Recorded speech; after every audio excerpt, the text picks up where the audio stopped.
Okay, magandang tanghali po sa inyong lahat mga kababayan, Batang Maynila to it's. Pag-usapan natin si Senator Cynthia Villar. Kasi nagsalita na po si Senator Cynthia Villar tungkol po dun sa kinasangkotang viral video na kung saan kitang-kita ito si Senator Cynthia Villar na tila ba dinuduro yung isang tao dyan po sa loob mismo ng isang simbahan. So, papakinggan natin yung balita at pakinggan natin yung side ni Cynthia Villar kasi lumalabas parang na-provoke etong si Cynthia Villar na naman siya lumapit dun sa lalaki at malalaman din natin kung sino yung lalaki na dinuro ni Senator Cynthia Villar. Pero bago yan mga kababayan, may papakita ko sa inyo. Ito po. Yan. Sa Facebook po yan mga kababayan. Ito pong litratong nakikita ninyo, kung mapapansin ninyo. Ayan po si Mayor Hanny Lacuna na rumiresponde po sa isang citizen. Ayan mga kababayan, naka-yellow. Itong pong nakakulay blue na ang kulay buhok po ay kulay puti. Yan po ang talagang tatak ni Mayor Hanny Lacuna. So yan po ang mayor ng lungsod ng Maynila. Ang ginawa po niya yan ay rumisponde po sa isang aksidente dyan po sa Manila. Ito, basahin natin itong kanyang caption. Ito, babasahin ko mga kababayan.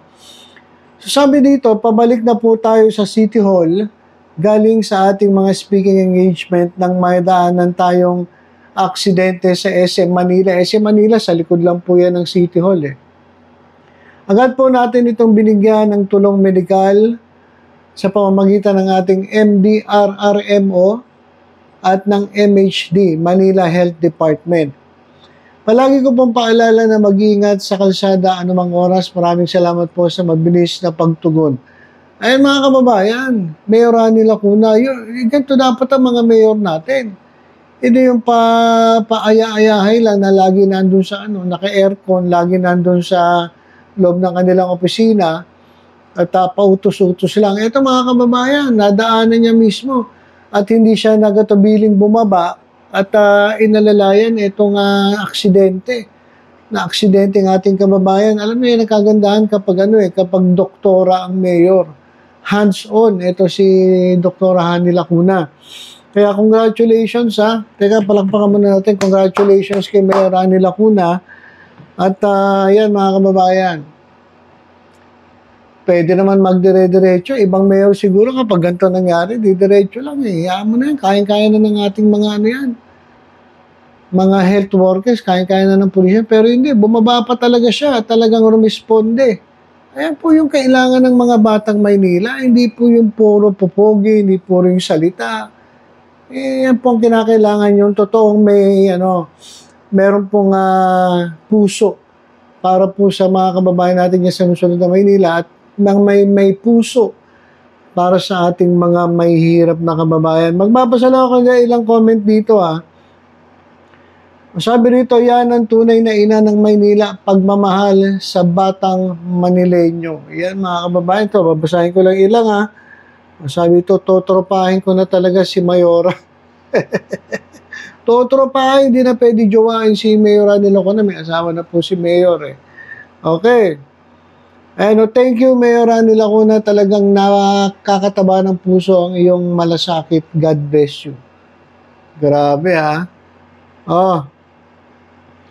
Sana lahat may malasakit sa kapwa, lalo sa mga nangangailangan ng agarang tulong. Kudos at saludo po sa iyo, Mayora, isang tunay na ulirang ina ng ating lungsod. God bless po. Yan. Sana, Mayora, ganun din po sa mga public hospital, mabilis na tugon. Dapat pag nanalo uli si Mayor Hanny Lacuna, bantayan niya yan. Ang daming mga tulongges minsan. Alam niyo, magaling si Mayor Ang naging problema nga lang, maraming tulongges. Marami talagang nagpapahamak kay Mayor Hanny Lacuna at mga nagpahamak sa kanya, pa yung mga tauhan ng dating mayor. Kaya kumbaga set up ganun po yung nangyari at siya po yung natulongis. Kaya nga sabi niya, feeling betrayed dito si Mayorahan de Lacuna. Wala na yun, natin pag-usapan yun. Ang importante ngayon, yan, sa panahon ng pangangailangan, hindi nag-aatabilang bumababa ng sasakyan at talagang tumutulong hands-on ang inyong doktora, si Mayor Han de Lacuna, ang ina ng lungsod ng Maynila. So, congratulations Congratulations po kay Mayor Han de Lacuna. Kaya, sa eleksyon mga kababayan, sino ba mapipiliin niyo? Piliin niyo yung talagang may puso para sa batang Maynila. Hindi puro pakyut lang. At hindi yung puro pamimigay lang ng kung ano-ano tulong. Kasi amin nyo, yung pag itinulong sa inyo, kukunin din yan pagdating ng araw eh. Kaya tingnan niyo yung talagang merong pusong tumulong dito sa mga batang Manileño. Ayan po, si Mayor Han de Lacuna. Okay, so, iwanan muna natin to. Pumunta muna tayo kay Cynthia Villar. Ito po kasi mga kababayan. Sinigawan at minura. Okay, ito muna yung balita. Pakinggan muna natin. Pagkatapos, basahin natin yung report tungkol sa statement ni Madam Cynthia Villar. Ito, pakinggan po natin itong balita. Tugod, sinigawan at minura raw ni Senator Cynthia Villar sa loob ng Sandali, guys, simbahan ang makakalaban niya sa sinugod, sinigawan at minura raw ni Senator Cynthia Villar sa loob ng simbahan ang makakalaban niya sa pagkakongresista sa Las Piñas. Pero ang buwelta ng senadora, hindi totoo yan. Narito ang report ni Mean Los Baños. Sa kumakalat na video na ito, makikita ang may nilapitan si Senator Cynthia Villar na isang lalaking nakaupo sa harap ng simbahan. Nagulat ang babaeng katabi ng lalaki at napatayo nang lumapit sa kanila ang senadora. Ang umano'y kinumpronta ni Villar ang kalaban niya sa pagkakongresista sa Bilang Pilipino 2025 na si Las Piñas Councilor Mark Anthony Santos.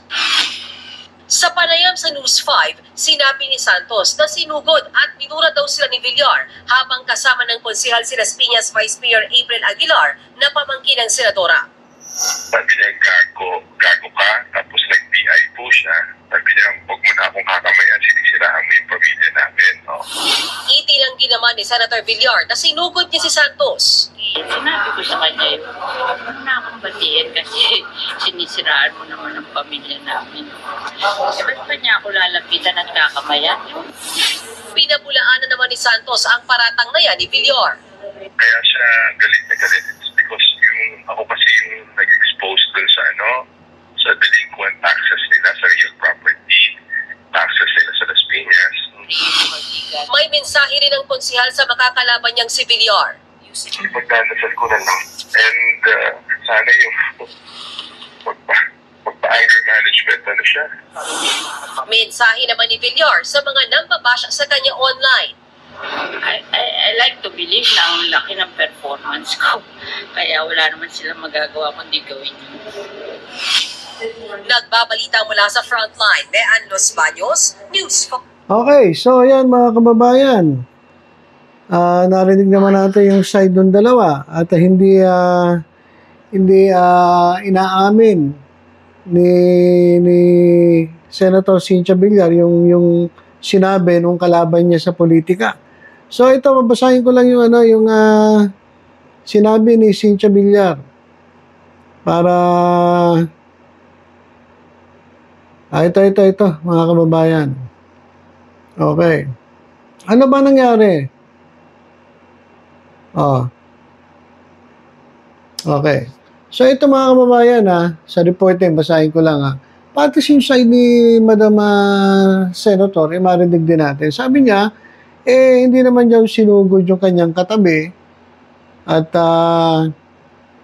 ang sabi niya, nilapitan niya lang at sinabihan na wag na siyang batiin. Kasi unang-una, sinisiraan mo naman yung pamilya ko. Ba't mo pa akong babatiin? So parang, ayun daw ang sinabi ni Cynthia Villar. Pero sabi naman ni Santos, yung isang konsihal na tumatakbong kongresista na makakalaban ni Cynthia Villar, minura daw siya, sinabihan daw siya ng gago.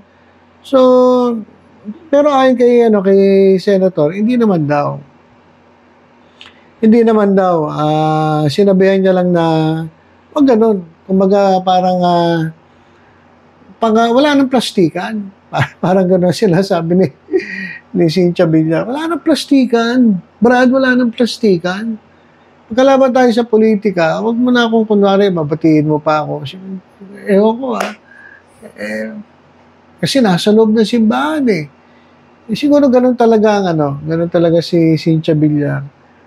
Na pagkalaban mo sa politika, magkalaban kayo, wala nang plastikan, huwag mo na akong batiin. Siguro ganun ang style ni Cynthia Villar. Kaya nung binati siya, sinabihan, wala akong babatiin.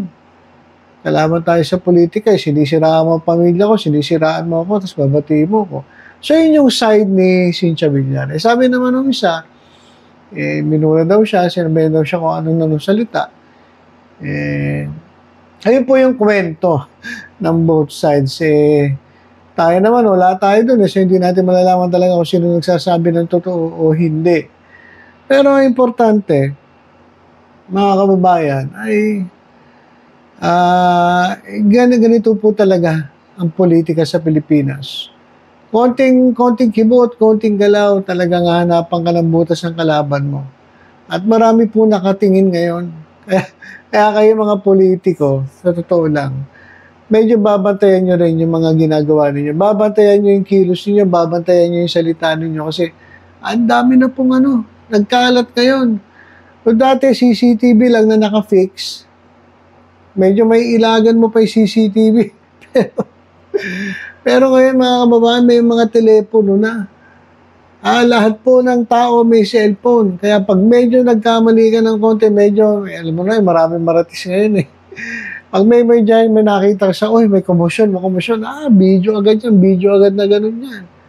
Ganyan po ngayon. Kaya, kung kayo po ay mga tumatakbo sa mga pwesto sa ating gobyerno, at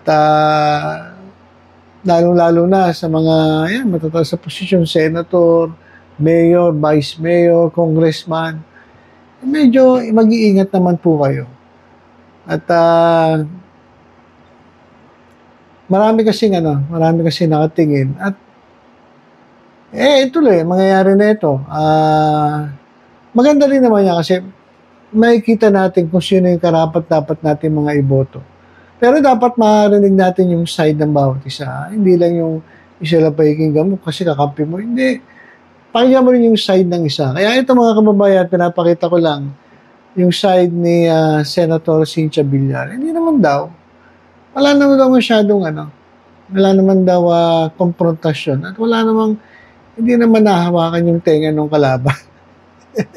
Walang physical na Medyo nagka-tension lang kasi nga nasa loob ng simbahan at si April Aguila medyo tumabi agad. Ewan ko kung parang takot si April Aguila di ba? Ewan ko kung kung drama lang yun Alam niyo naman yung mga yan di ba? So hindi natin alam, baka mistyle lang din, nagdrama para talaga mapasama itong kanyang tiyahin. Hindi natin alam. Basta ang alam natin, nagkaroon ng pero yun lang, sana. Yun lang ang medyo hindi maganda ron. Nasa loob po kayo ng bahay-sambahan, nasa loob kayo ng simbahan. Sana ginalang nyo man lang. Dapat paglabas, dapat doon na lang kayo nagsabunutan. Dapat doon na lang kayo na gano'n, medyo nagkaroon ng sagutan. Pero bakit naman sa loob ng simbahan? So, ayun. Narinig na natin yung side ni Cynthia Villar. Bahala na po kayo kung ano ang inyong masasabi. Bahala na po kayo humusga. At kay Mayora nila ko na, congratulations sa iyo. Maganda po yung ginawa ninyo at nakaka-touch at talaga ng mga dito nakikita kay Mayor nila ko na yung kanyang puso ng paglilingkod sa mga batang Maynila dyan po sa sa mga tunay na Manileño. Ayan po yung tunay na Manileño. Hindi po yung puro pakyut lang, puro dakdak lang. Ayan po talaga ang tunay na serbisyo. Baba ka ng sasakyan mo, tumulong ka, Hindi yung lagi ka naka-aircon, nakahilata. Huwag ganun. Kinakailangan nyo pong kumilos. Sayang naman po ang sweldo na napasweldo sa inyo ng taong bayan. Sayang ang tiwala. So habang nandyan po kayo sa pwesto, gamitin nyo po yan para mapaglingkod sa ating mga kababayan. So yun lang. Tutok-tutok lang po dito sa Batang Maynila to sa iba pang updates. Ingat po tayong lahat. God bless po.